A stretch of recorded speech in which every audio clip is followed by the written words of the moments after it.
After spending some time in New York City, she decided to move back to Texas. Who doesn't love Texas? And where she consulted some of Houston's most well-known PR firms here on social media. Within several months, her consulting gig became a full-time thing, and Integrate was born in August 2009. 6 years later, Integrate has 20 employees and provides a full range of services. So not only does Allie run one of Houston's top PR firms in Houston, but she's also one of our former 40 Under 40. So please join me in welcoming Allie Danziger, President and founder of Integrate.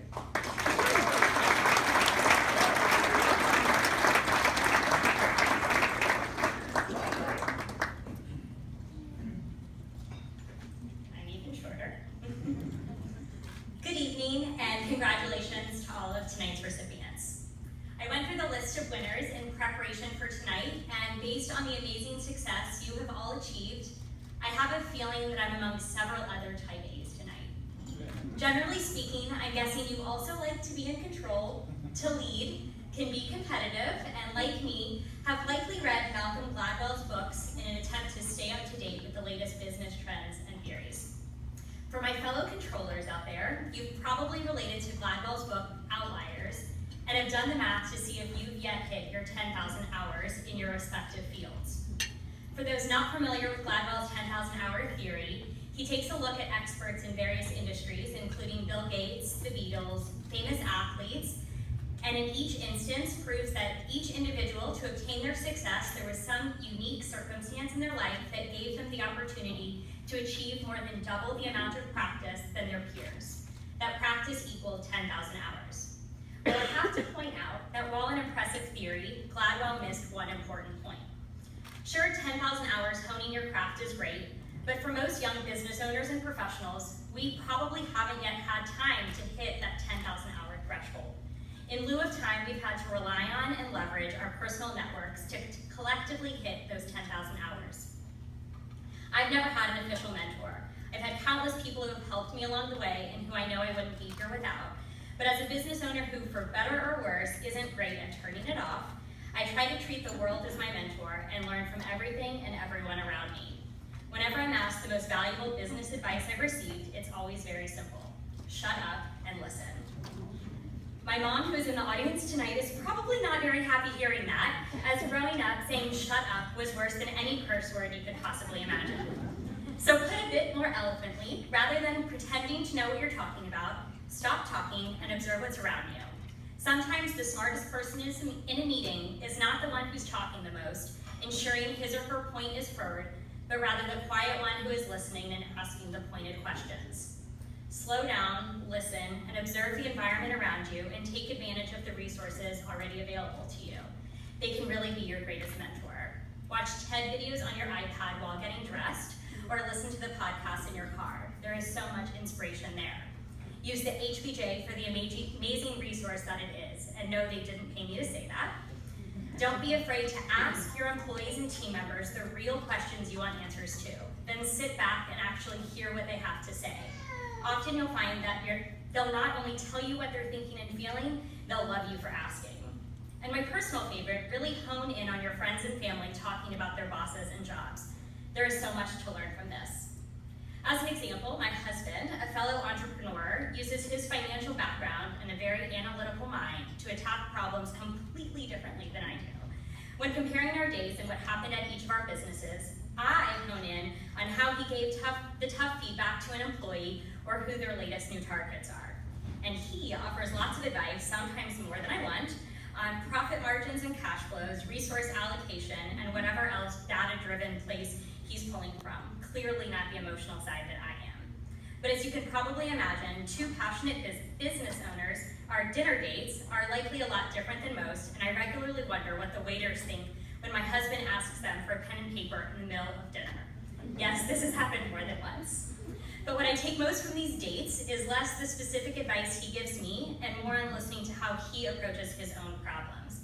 Whether it's how his partner handled something differently than he or I would have, or how they addressed a customer issue, I just add his company's stories, lessons, successes, and mistakes to my database of experiences to pull from when I have to make a decision for my own business. Putting myself in their shoes feels like it gets me a little closer to my 10,000 hours. Another valuable resource I try to leverage is the business people I interact with each day. Chances are they've gone through a lot of the same issues I'm dealing with, and I have found there is no shame in picking up the phone or popping by to ask for advice. I actually believe it takes a professional relationship to a completely new level when this is done. Never once have I had someone think less of me for asking for advice, nor have I ever judged another business owner for asking me questions that I wish I had once asked. In fact, just last week, one of my clients totally floored me. He emailed asking if he could schedule 30 minutes to talk on a Friday. Being the nervous Nancy that I can be, this was a little out of context, so I of course assumed the worst, that we were getting fired or that something significant was happening in their business. It turned out they were looking to rent new office space and really admired our space and wanted to ask us some questions before meeting with the architect.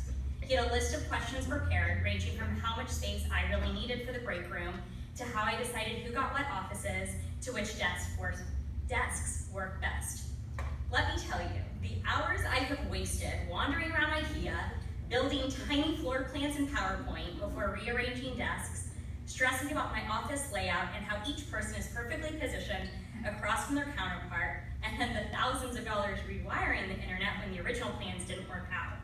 All of this could have been avoided or at least lessened by simply asking around and learning from other businesses' mistakes.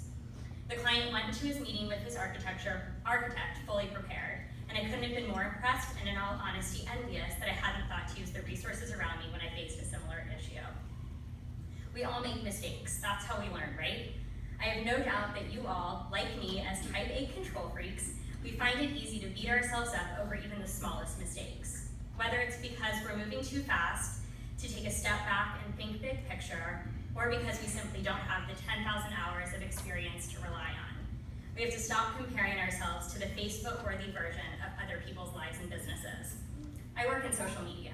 Trust me when I say people only post the highs on Facebook and the good things on LinkedIn. Tonight, a big hi for you all is definitely going to end up on your social media outlets, as it should. And if it isn't already going to, it should. But this morning's upset team member or missed sales numbers likely didn't make it. Keep that in mind when you compare yourself to what you think your competitors are doing. But it doesn't hurt to have something to pull you out of the darkness and remind you of the good moments during the bad ones. While it might sound really cheesy, I like to keep a happy folder in my email to refer back to when I'm not feeling great. I make all of my employees do it, and I encourage you all to do the same. What is it that gets you through those crummy days and brings you back to work? Put those reminders in your happy folder. So it's my happy folder, emails from clients who are reinvigorated in their businesses or who are seeing their businesses change because of the work we do. It turns my day around every time. One happy folder experience that sticks out specifically is about Bobby Jucker from Three Brothers Bakery. Last year, at around this time, something happened that truly put them on the map. The pumpkin apple pie cake, think the turducken of desserts, went viral. My team had been pitching this stacked pumpkin, pecan, and apple pie cake to media for years and getting great local coverage.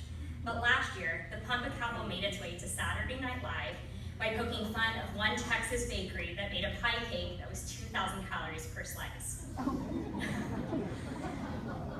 From there, my team took this as an opportunity to make it go viral, getting Three Brothers and their pumpkin apple on Good Morning America, CNN, The Today Show, you name it, they were talking about the pumpkin apple. It was a dream for both my team and Three Brothers. When I called Bobby to see how pumpkin apple sales were going, apparently a new problem had arisen. Sales from all over the world were coming in, and shipping this massive pie was not easy. I had zero sympathy for Bobby's complaints about having to get an extra storage unit for all of the shipping boxes. He was, of course, only joking, but seeing this client get so excited and reinvigorated about a 65-year-old business and being part of their victory was my victory. You all have clearly found what the victories look like for you. Your hard work, determination, and passion is what brought you here today and what will carry you on for the rest of your career. Take my word for it, make a happy folder to keep those moments alive. As an under 40 professional, you're only about halfway there and have to let those great days, those victories shine. This is your professional midlife, not crisis, but point. There is so much ahead for your futures. Make the most out of this 40 under 40 award and experience, and shut up and listen to your fellow nominees. There are certain things that only the people in this room and those in this room before you can understand. We understand the joy of knowing that you're doing exactly what you want to be doing in your career. No one else truly gets the late nights or working weekends because we want to. We have all felt the incredible high when you land that big deal you've been chasing for over a year, and unfortunately, we know the pit in your stomach when you have to let someone go. The 39 people sitting around you and the 240 people sitting in this chair before you, we get it.